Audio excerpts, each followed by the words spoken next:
To take too long. My name is Barry Rogers, Director of the Light Horse Association in Australia, and it's my great pleasure to be your MC today. And I would like to welcome our special guests here this morning, the Australian Ambassador, the Honourable Chris Cannon here. We're glad to have you with us, sir. The Mayor of the Jordan Valley, Mr. Ian Greenbaum. Great to have you here.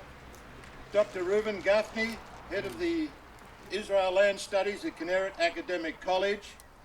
Eddie Allen, JNF. JNF have been a great supporter of the endeavours here and for the Australian Light Horse Association, and we owe them a great debt.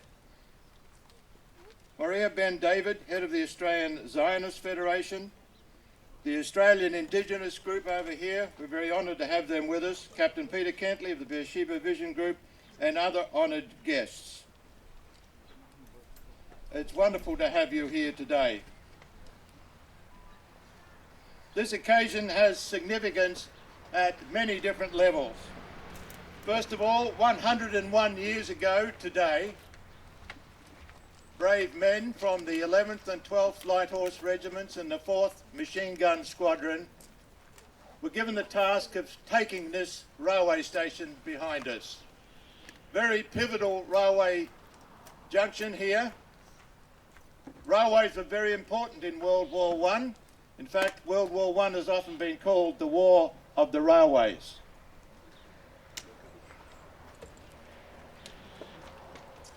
בוקר טוב, שמי ערן, אני יושב ראש העמותה למורשת מלחמת העולם הראשונה בישראל, ארגון שהוא ארגון אחות של ארגון הפרשים הכלליים האוסטרליים שברי העומד לימיני עומד בראשו. אני אתרגם בקצרצרה חלקים של מה שנאמר, כמובן שלא את הכל. אז קודם כל לכל המכובדים שהוזכרו אין צורך להזכיר שוב.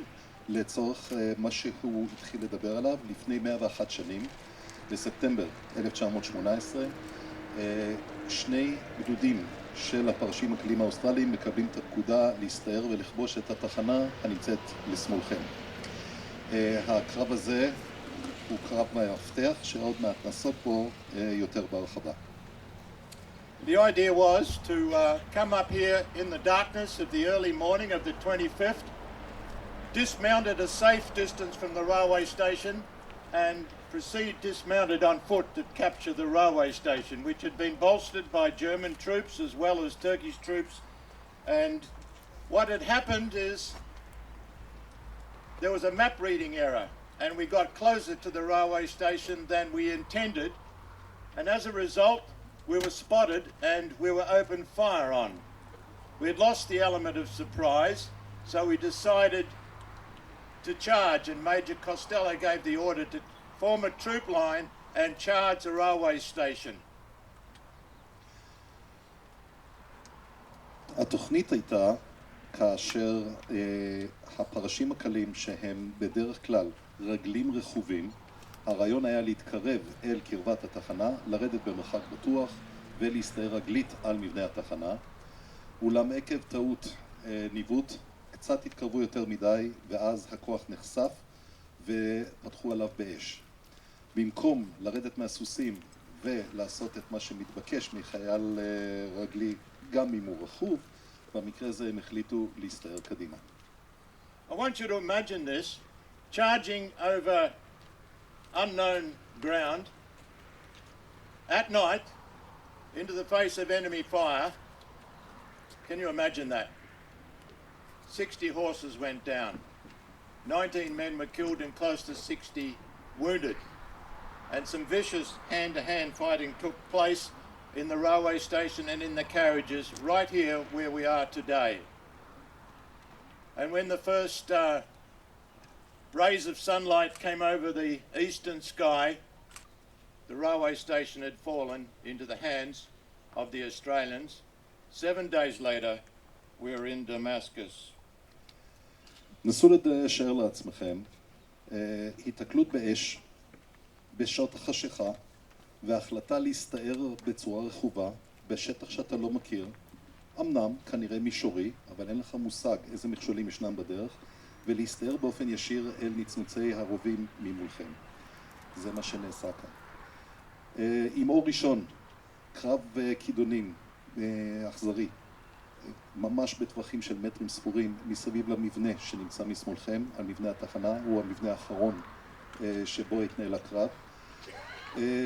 כ-60 סוסים נהרגו באש העזה הזאת, 19 לוחמים ועוד כמה עשרות פצועים.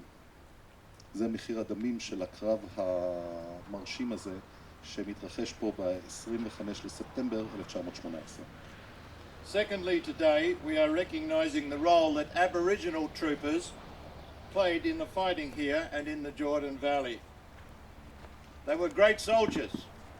Many of them had been on outback stations as stockmen, and they were great horsemen as well. Sadly, at that time in our Australian history, these men were not recognized as Australian citizens. They had no voting rights. Yet on signing up, they had signed a blank cheque made payable to the Australian government for an amount up to and including their own lives. And as a result, I think they're worthy of double honour today.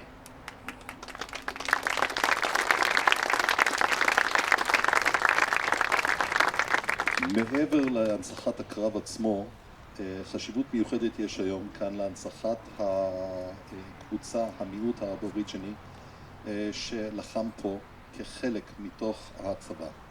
זה לא דבר מובן מאליו. האבוריג'ינים באותו שלב אינם מקבלים זכויות מלאות באוסטרליה של אותם ימים. עם זאת, הם מתגייסים לצד חבריהם ומשרתים בנטל צד לצד כמלאי זכויות וחובות, בזהות מוחלטת לאוסטרלים עצמם. עם זאת, לאחר שובם, גם אז הם לא נהנו עדיין לזכויות מלאות, אולם דומה שבתוך הלחימה ובתוך ההקרבה של האבוריג'ינים כאן, הם יצרו את הבסיס, את המסד, לשינוי שיקרה בהמשך. Australians have had a long shared history with Israel, going back to the Zion Mule Corps in World War I, and of course the charge at Beersheba and the defeat of the Ottoman Turks there, which paved the way for the modern state of Israel to come into existence. And in many ways, the history of the modern state of Israel began in 1917, not 1948. In World War II, the Australian 9th Division were instrumental in stopping the German march across North Africa to the Middle East at El Alamein, thus averting another Holocaust in this part of the world. In 1947, we were the first nation to vote in favour of the 1947 partition resolution, which led to the creation of the nation-state of Israel. And I was here for the opening of the Pratt Park, the Australian park there in Beersheba, and the Governor-General of Australia was speaking at the time, Michael Jeffries, who was commander of the Australian Special Services during the Gulf War, and he told us another story of a shared relationship between our two countries, and that the Australian soldiers were given the task of taking out all the Scud missiles aimed at Israel. ברי נתן זה הרגע סקירה קצרה שעוסקת בנושא של הקשר ההדוק, הקשר הכל כך אמיץ שבין האוסטרלים לבין הישראלים.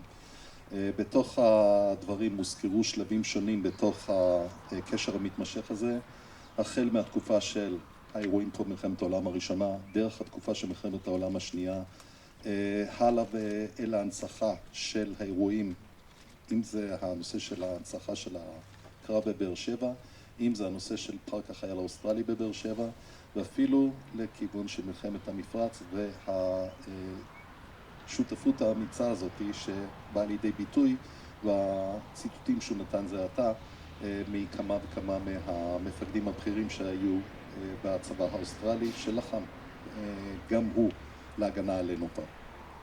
There is another connection that's little known but very deep, and that's the connection between the Australian Aboriginals and Israel. מה שפחות מוכר זה הנושא של הקשר הישיר שבין החיילים האבוריג'ינים לבין ארץ ישראל במדינת ישראל. It was in 1938, after the infamous destruction of Jewish businesses by Nazi thugs in Germany, known as Kristallnacht, there was a worldwide condemnation of this act, but what was unique in our country was a delegation led by an Aboriginal statesman called William Cooper to the German embassy in Melbourne, protesting against the treatment of the Jewish population in Germany by the Nazis. אזכור מרתק לגבי הקשר בתקופה הנוראה שמוליכה אל מלחמת העולם השנייה ואל השואה, כאשר בליל הבדולח ההתקפה על נכסים יהודיים בכל רחבי גרמניה מולידה גל של התנגדות, גל של מחאה בכל רחבי העולם. בולט במיוחד המחאה שהובעה על ידי האוסטרלים והאבוריג'ינים שם אל השגריר הגרמני באוסטרליה. An act not forgotten by Israel is evidenced by the memorial to William Cooper at Yad Vashem and also in the Negev. יש אנדרטה לזכרו של וויליאם קופר, אותו פוליטיקאי אבוריג'יני שהוזכר קודם, הן ביד ושם והן בנגב. The statue we are about to unveil today is by the renowned Australian artist Jenifer Marshall, who is with us here today. הפסל שאנחנו נחשוף עוד מעט נעשה במיוחד על ידי אומן אוסטרלי. And the title of this statue is it is called Greater Love Has No Man Than This. It depicts an Aboriginal trooper attending the grave of a fallen white mate. הפסל שיחשף בעוד זמן קצר מתאר לוחם האבוריג'יני הרוכן מעל קבר חייל אוסטרלי. We need to understand that on the battlefield there was no discrimination, there was no identity politics, there were no racial tensions. The white troopers and the black troopers would have put their bodies on the line for one another. They were one, they were us. God help us rediscover that kind of love, lest we forget. חשוב לציין שבשדה הקרב כולם היו שווים. גם אלה בעלי האור הלבן וגם בעלי האור הכהה, כולם לחמו זה לצד זה, נסו באותו נטל, שיתפו פעולה, לא היה פוליטיקה, לא היה התחשבנויות, והלוואי שנזכה ושבימינו נזכה להפגין את אותו סוג של רוח בכל מה שאנחנו עושים. We're now going to have a musical item called the Railway at Btzmach, performed by Renat, accompanied by Renat Emmanuel, accompanied by Liran Raz on guitar. קטע מוזיקלי קצר שעוסק בקרב של צמח.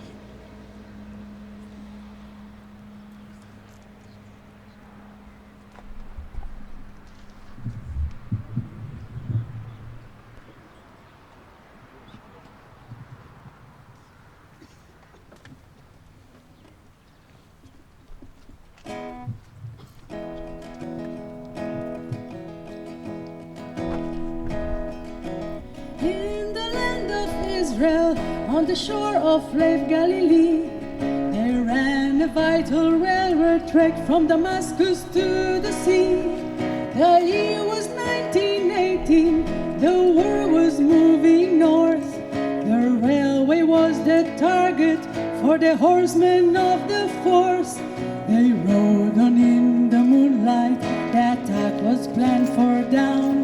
The Turks had seen them coming, so a new plan was born. Guided by the starlight, and while it was still dark, the 11th and the 12th charted the railway at Btzmach.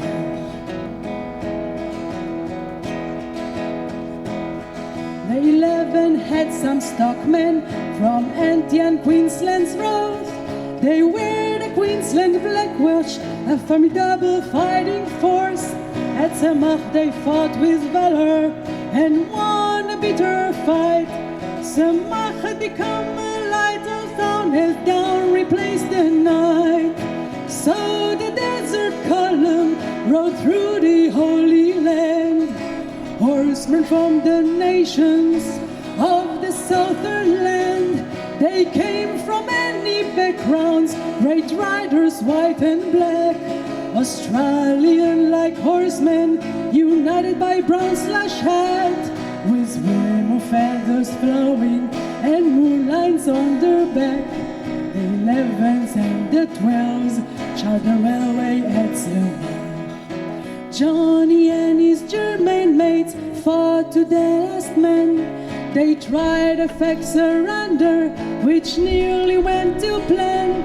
The light horse fought with bayonets, lost 19 of their own, and 60 brave horses that were never coming home. So the desert column rode through the Holy Land. Horsemen from the nations of the southern land. They came from many backgrounds, great riders, white and black. Australian like horsemen, united by brown/hat, with hem of feathers flowing and moonlight on their backs. The 11s and the 12s shot the railway at Btzmach. The 11s and the 12s shot the railway at Btzmach.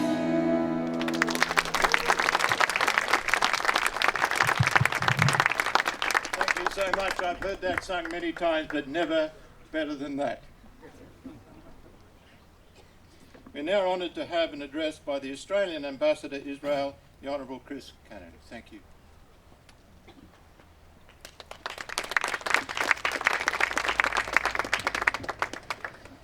Thank you very much. Shalom, boker tov, good morning.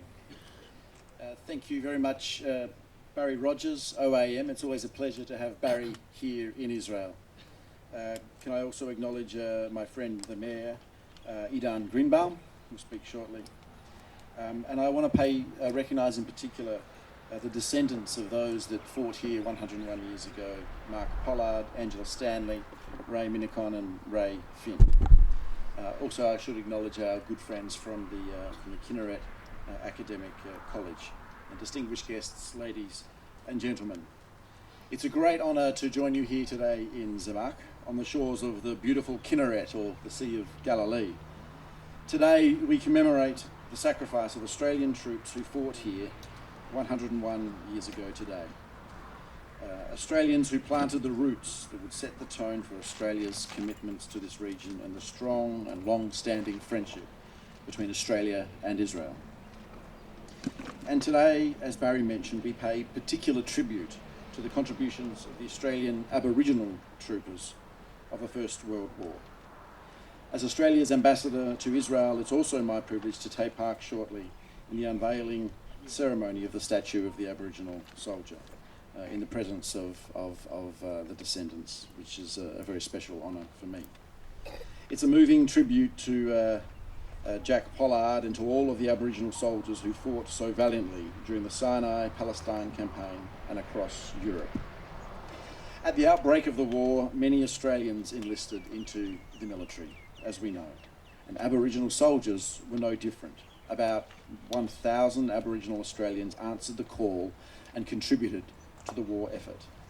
And it was in these lands, these holy lands, where Aboriginal troopers would demonstrate their courage, their horsemanship and their skill. Major C.A.R. Monroe of the 11th Light Horse Regiment briefly described the unique spirit of the Aboriginal troopers on the battlefield. And this is quoting from him. Some of them were in the squadron which I commanded in May 1918, when the mounted troops, Australian and New Zealanders, charged through the Turkish line in the Jordan Valley and rode about 8 miles to their rear to cut the communication lines. I remember seeing some of the Aborigines well out in the front line of the advance, and know at least one of them was wounded at the time when the Turks overran us. The 11th Light Horse Regiment was comprised of about 30 Aboriginal people, the largest number of Aboriginal troopers serving in one unit. They would go on to make the historic charge of Btzmach here, which was part of the final Allied offensive of the Sinai-Palestine campaign, as Barry mentioned, which ultimately led to the taking of Damascus. But Btzmach was not just a strategic victory, important as it was bigger than that. atop their horses with bayonets across their shoulders. Aboriginal troopers forged tight bonds with their fellow Australians. They were part of the same story, the Light Horse story, the Anzac story, a lasting legacy of heroism, mateship and resilience felt to this day. In 2017, 2 years ago at this site, descendants of Indigenous Anzacs planted trees in memory of their ancestors to remember the contribution of those who went before them. Now, of course, all Australian soldiers, all soldiers face challenges fighting a difficult war in a challenging environment thousands of kilometres from their home. But our Aboriginal troops, our Indigenous troops, faced particular challenges, even if on the battlefield they were equal. Back in Australia, these Aboriginal soldiers were not considered Australian citizens and could not vote at that time. And on returning to Australia, many faced discrimination in education and employment and restrictions on their civil liberties. And today, while of course very much has changed, Indigenous Australians continue to face disadvantages, even as Australian governments commit themselves to closing the gap to ensure all Australians have the same opportunities. This year, 2019, we mark 70 years of official Australia-Israel diplomatic relations. Although, of course, as Barry has pointed out, the story of Australia and Israel goes back much further than that, back to 1917 in particular. Our relationship is thriving across the board in defence, national security, innovation, investment, and of course, importantly, people-to-people links. And Australian soldiers continue to serve with distinction in this region. An Australian Major General, Simon Stewart, currently commands the peacekeeping contingent overseeing the vital Israel-Egypt peace agreement in the Sinai, the MFO. And Australian Defence Force officers are serving on Israel's borders with Lebanon and Syria with the United Nations. And this year we welcomed a resident Defence Attaché for the first time in Israel, Colonel Brandon Wood. But as we look forward to the future, we must continue to remember the sacrifice and the bravery of Australian troops during the Sinai-Palestine campaign, World War I, and indeed all wars. They wrote the critical early chapters of Australia's national story and the Australia-Israel story. And their sacrifice gave us the opportunity to write our own stories, lest we forget.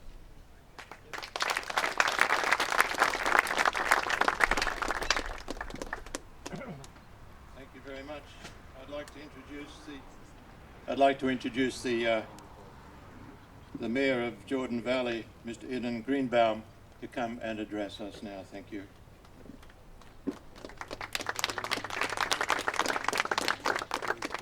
Good morning, Mr. Ambassador. Nice to see you again.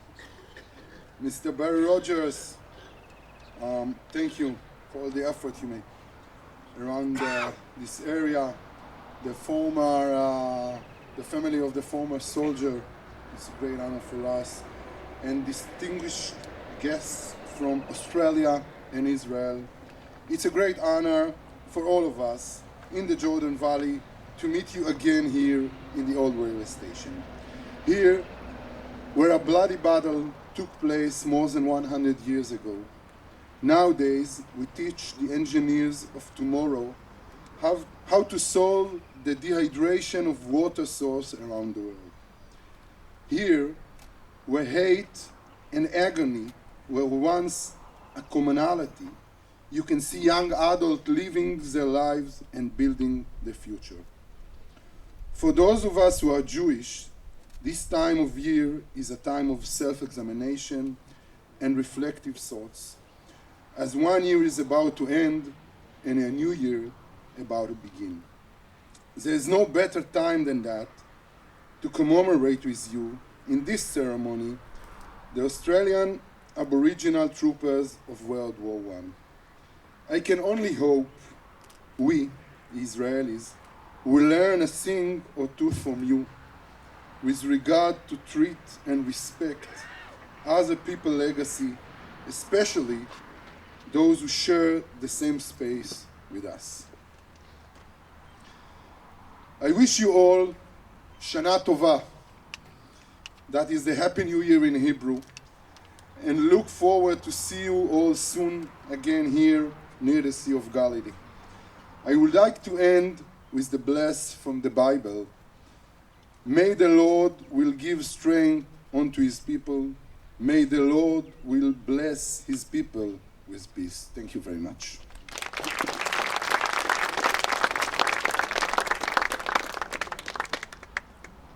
Thank you very much for that. We're now going to have a didgeridoo medley performed by Shir Brontman. The didgeridoo is a very traditional instrument of our Indigenous Australians. So let's give a hand to our didgeridoo player.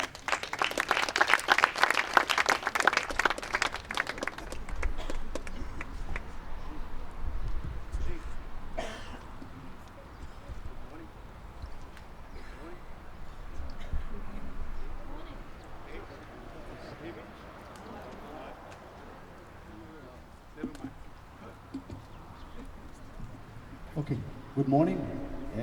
Should I say good day? My name is Shir Bronfman. I'm a graduate of Kinneret Academic College in Mass Communication and Department. My father was a horseman for many years, so I've been around horses and I love them. I think they're beautiful animals. So I'm very connected to these light horsemen. I can feel it in some way. I cannot explain it. Today I work here at the train station visitor center, and when I was traveling in Australia in 2001, I met this beautiful instrument, this didgeridoo, and I play it since. I think it's an amazing instrument, and it's very special to me. So thank you for the opportunity to play for you.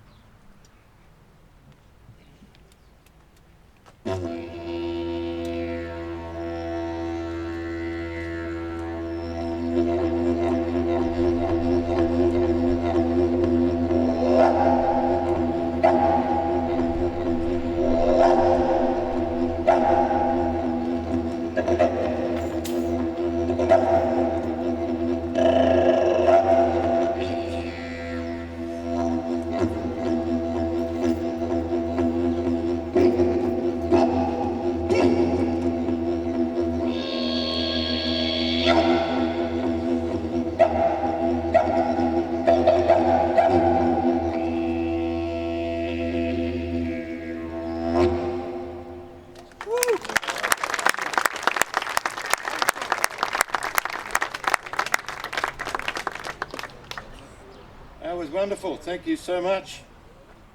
We're now going to have an address by Dr. Reuben Gaffney, Head, the Land of Israel Studies at Kinneret Academic College.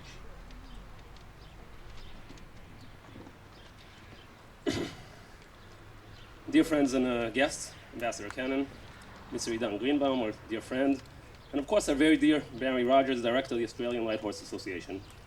So on behalf of the Kinneret Academic College and the Department of Land of Israel Studies, I'm delighted to welcome you today to our unique historic complex, we should say campus, in B'tzmach, formerly known as Samach, where we today are marking this exciting and special event.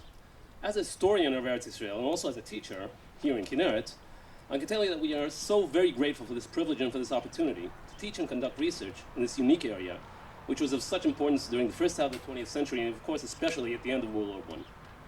For our students and for us to be studying within this historical site, these preserved buildings of the train station, the Ottoman station, alongside monuments commemorating historical events from different eras that have shaped quite a bit of the regional map we live in to this day, gives us, I think, a depth of understanding, maybe a broad view, which are essential for anyone who studies history or aspires to understand it. Since the physical restoration of B'tzmach's Ottoman train station complex, I think about 8 or 9 years ago, and the opening of the department site and the college dormitory, these 3 buildings in the back, we have, to our great benefit, also got to know Barry Rogers, who does so much to commemorate the events that took place here, and to give them such a unique and meaningful expression. Barry, I feel, where is he? Oh, right here. Barry, I feel obliged to tell you that your initiatives are especially significant in our eyes for our students, and I should say for the tens of thousands of people who visit this site each year, every visitor receives guidance that extensively addresses these monuments and their significance. As an academic college working here, we see it as part of our responsibility for future generations to present to the general public the uniqueness of the site, its historical significance, and everything that has taken place here since the early 20th century. We're confident that we will continue to cooperate with Barry and all his World War I allies, if I can say so, and that all parties involved will see a great blessing in our joint work. And as I said, Ambassador Cannon, we can only hope that one day this train station will reopen, and we can go from Haifa through Afula, Beit Shean, Samach, El Khama, Dara, and Damascus, 4.5 hours approximately. Depends on which train we'll be using, so we can hope. Thank you all, and welcome you all again on behalf of the College Board. And we really and truly love to keep in touch with all of you in the future. And Shana Tova.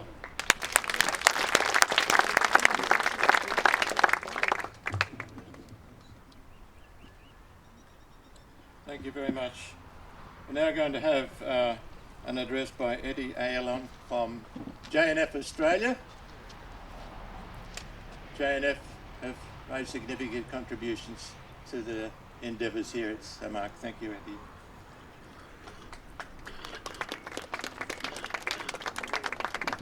Good morning, ladies and gentlemen, Ambassador Cannon, Mayor Greenbaum. Thank you, Barry, for inviting me to speak here today on behalf of the Jewish National Fund of Australia, the JNF. JNF Australia is a fundraising organisation that raises funds for environmental and public benevolent projects here in Israel. I began working at JNF in 2014, at which time the Anzac portfolio came under my charge. I will admit, though, that before working at JNF, I had no idea about the Anzac history here on this land. I have to say that I have dual citizenship. I'm both Israeli and Australian. And I don't recall a time throughout my education that I was taught about this very important piece of history, common to both countries. Discovering this piece of history was like discovering gold for me. I embraced and devoured everything Anzac as I felt so connected to both sides of the story. As such, as part of my role in preparation for the 2015 Anzac World War I centenary commemorations, I began researching both history itself and JNF's involvement in the commemoration of the Anzacs in Israel. That's when I reached out to Barry Rogers and Kelvin Crombie, also author and historian, to fill in the blanks. And this led to our strong working relationship built on the basis of our mutual interest to educate and commemorate our joint histories, also wanting to acknowledge the starting point of this great friendship between Australia and Israel. I discovered that in 1917, JNF planted an Australian expeditionary forest in honour of those who fought in Europe and in the Middle East in World War I. Unfortunately, following further research, this forest can no longer be traced as a result of growth and change in the region. In 1932, JNF planted a forest in memory of General Sir Monash. In 1968, we built an Anzac memorial and forest that is now part of the Anzac Trail. In 2008, we embarked on a project that was the Anzac Trail and became its custodian, a trail 100 kilometres long that retraces and commemorates the route the Australian light horsemen took, entering the region from Gaza when they conquered Beersheba. The Society for the Heritage of World War I in Israel initiated the marking of the route and its preparation as a signpost hiking trail, and still oversees the professional aspects of its development. JNF supporters in Australia and New Zealand funded the Anzac Trail as a commemorative and educational project with the Jewish National Fund here in Israel, bringing the initiative to fruition. Most importantly, the Anzac Trail does historic justice to the events of World War I in southern Israel, and it's an important addition to Israel's tourist trails. On the 31st of October 2017, the centenary of the Australian Light Horse Battle of Beersheba, JNF inaugurated and opened, together with Prime Ministers Benjamin Netanyahu, Malcolm Turnbull, and New Zealand Governor-General Dame Patricia Reedy, an Anzac Memorial Centre on the site of the Commonwealth War Graves in Beersheba. The purpose of the museum is to recognise the Anzac legacy and their activities here during the First World War. The uniqueness of the venue highlights the tremendous importance Israel and Beersheba attaches to these brave fighters and their role in liberating Beersheba and the region from the Ottomans. The museum, which was established in cooperation with the Jewish National Fund of Australia, Keren Kayemet L'Israel, the Australian government, and the Beersheba municipality, is now the highlight of the Anzac Trail. 2 years ago, as part of the centenary commemorative activities, JNF embarked on a 10-day tour with 80 of its supporters, including 5 Indigenous descendants of the Anzacs that fought on this land. Our tour began here, joining forces with the Australian Light Horse Association, Keren Kayemet L'Israel, and Kinneret College, hosting a memorial ceremony in honour of the 19 soldiers that lost their lives on this site in battle. It was an honour to support and participate in the commemoration of fallen brothers, including our Indigenous brothers then, and it is an honour to stand here today, both personally and on behalf of JNF Australia, who proudly support the conservation of the Anzac history here in Israel. The most current project we are supporting is the restoration of Slutskin House in Rehovot, a house belonging to former Melbourneite Elazar Slutskin, where Sir General Henry Chauvel, commander of the Desert Mounted Corps, set up headquarters for over 5 months from November 1917 to April 1918. Thank you for inviting me to speak here today, Barry. My work with all involved has been truly inspiring and meaningful. Thank you.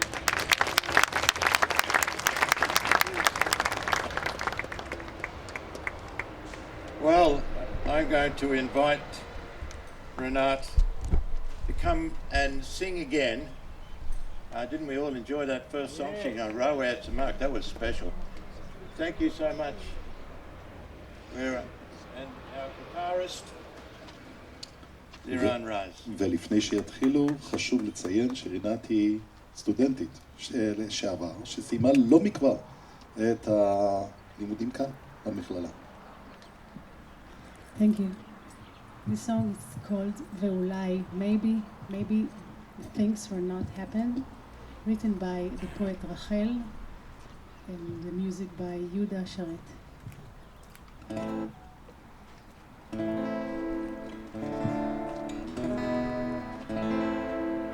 ואולי לא היו הדברים מעולם, ואולי מעולם לא השכמתי עם שחר לגן לעובדו בזיעת אפיים. מעולם בימים ארוכים ויוקדים של קציר ממרומי עגלה מוסד אלומות לא נשאתי קולי בשיר. מעולם לא טהרתי בתכלת שוקתה ובתום של כנרת שלי, אוי כנרת שלי, היית או חלמתי חלום של כנרת שלי, אוי כנרת שלי, היית או חלמתי חלום. ואולי לא היו הדברים מעולם, ואולי מעולם לא השכמתי עם שחר לגן לעובדו בזיעת אפיים. מעולם בימים ארוכים ויוקדים של קציר ממרומי עגלה מוסד אלומות לא נשאתי קולי בשיר. מעולם לא טהרתי בתכלת שוקתה ובתום של כנרת שלי, אוי כנרת שלי, היית או חלמתי חלום של כנרת שלי,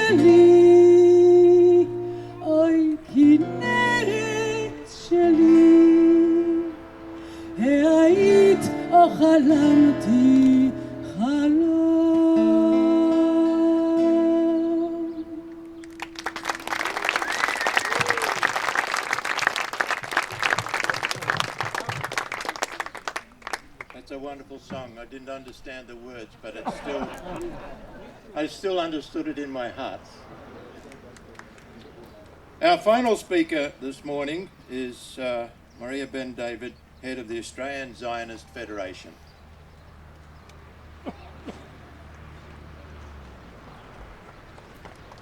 Good morning, everybody.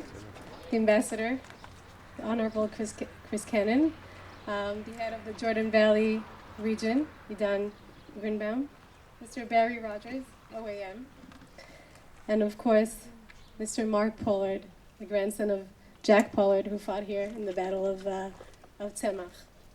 Ladies and gentlemen, good morning. I know that I'm concluding all the speakers here, and I'm not going to repeat everything that everyone said, but I'd like to talk about not just about the battle that we obviously commemorate here, but I'd like to talk about the spirit of the soldiers that fought together, white men and Aboriginal men, together in the battlefield with no difference, with no differentiating between skin color, between status or background. They were all equal in the battlefield. This spirit of acceptance, of brotherhood, of friendship, of tolerance is something that I think we should all take with us. And the fact that we're sitting together, Israelis and Australians, Aboriginals and white men, all together, is basically practicing or emphasizing these values here together. As the Jewish nation, we kind of know what it's like to live in a world of discrimination, to live in a world of unacceptance, of disrespect, of not having any feeling of brotherhood, of togetherness. And we totally appreciate when these values are being pursued and being practiced.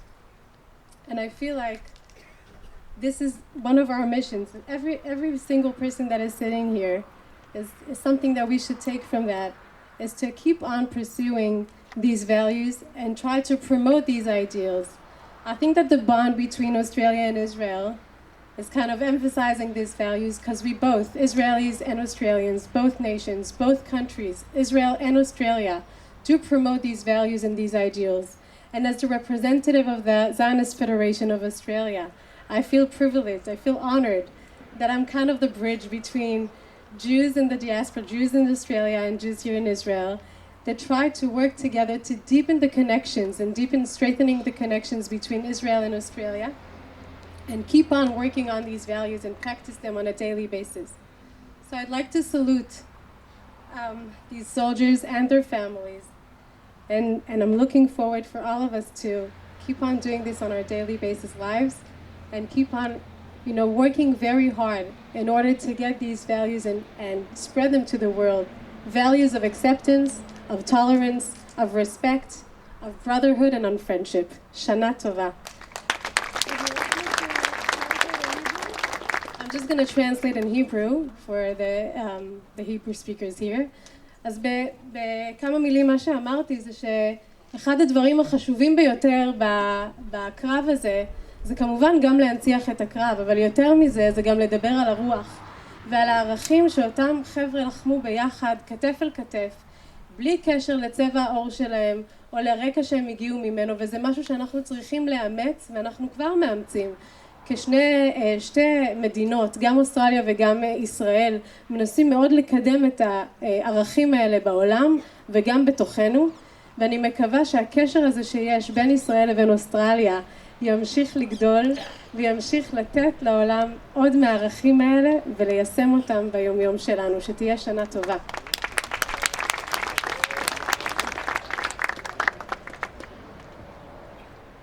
Thank you so much. I heartily endorse your sentiments.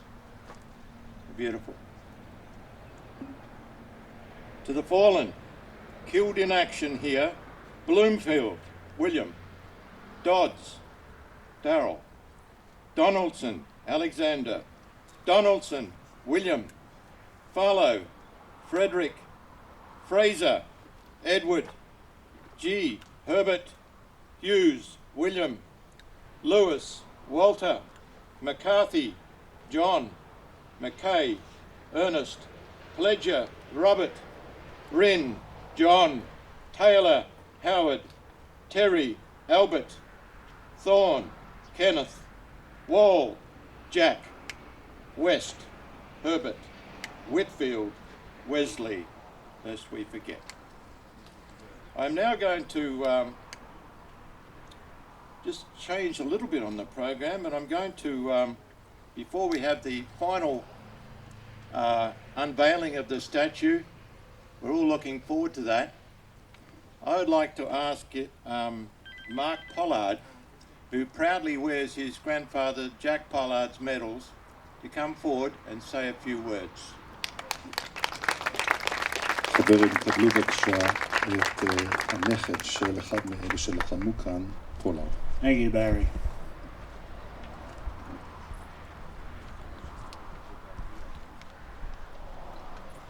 Good morning, ladies and gentlemen, and distinguished guests. A special welcome to the descendants of the Aboriginal troopers of the Australian 11th Light Horse Regiment.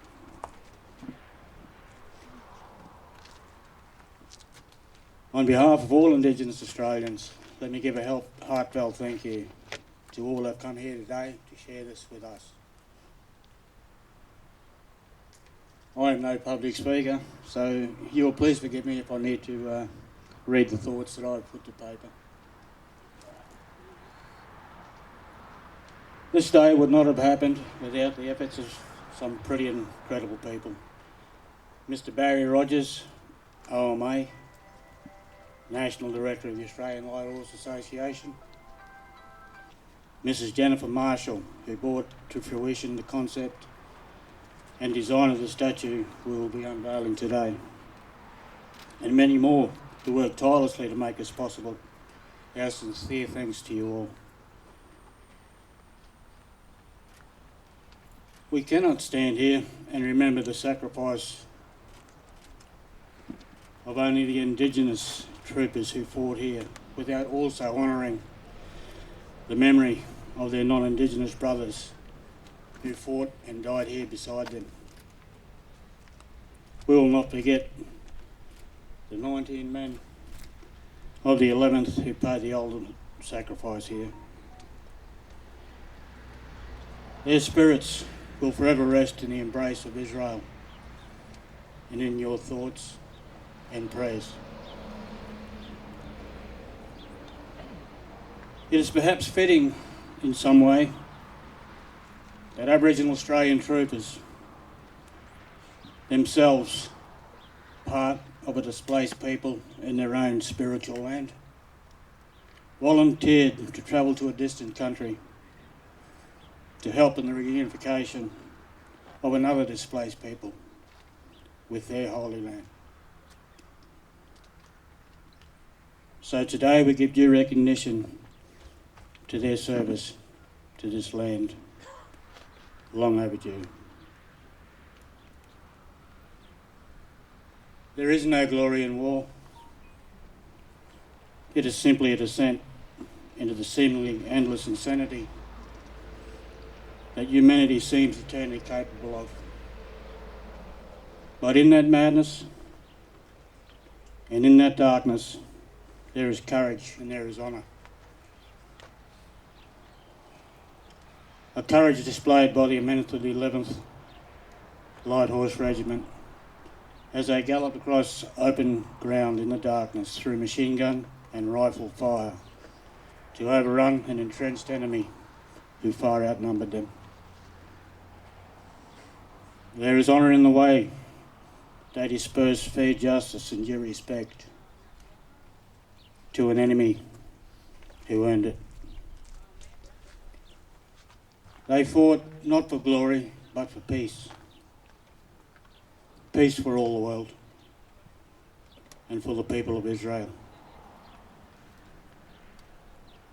This memorial will mean many different things to different people.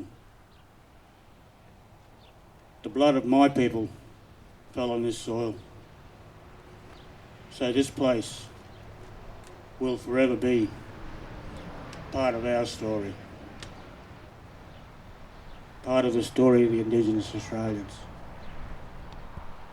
And we will forever be part of the story of Israel. So let this memorial be not a symbol of war, a memorial to war. Rather let it be another candle in the darkness to guide mankind into the light of peace in the world. A dream and a hope we must never relinquish for the sake of our children. I'll tell you, I'm not a religious man. But we visited the Church of the Beatitudes above the Sea of Galilee yesterday. And one plaque in there in particular struck me. It reads, "Blessed are the peacemakers, for they will be called the children of God." Thank you, and God bless.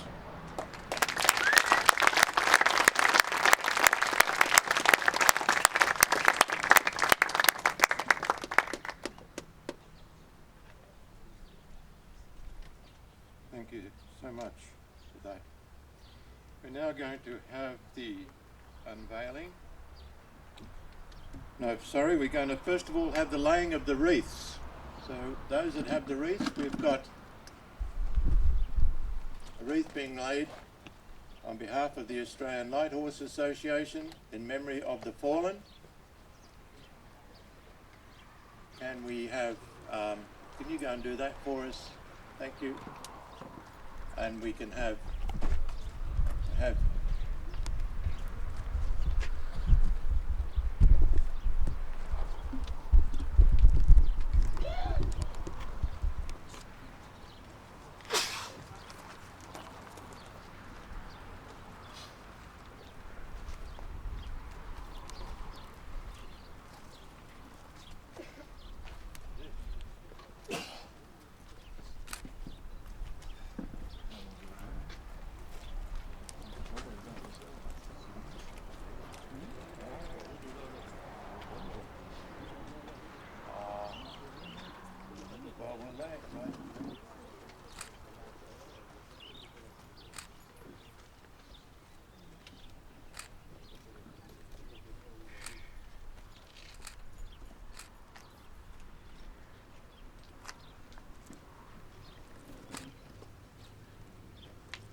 I'd like to ask our Ambassador and Mark Pollard if we could come into position, ready for the unveiling of the statue.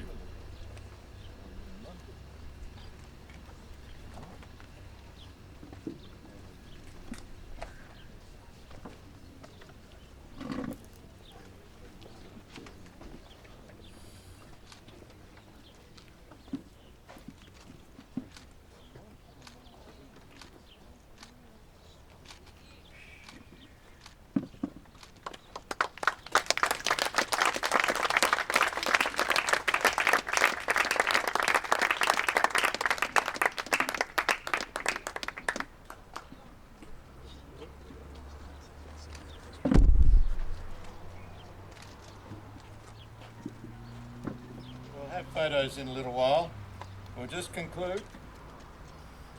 If we can all stand.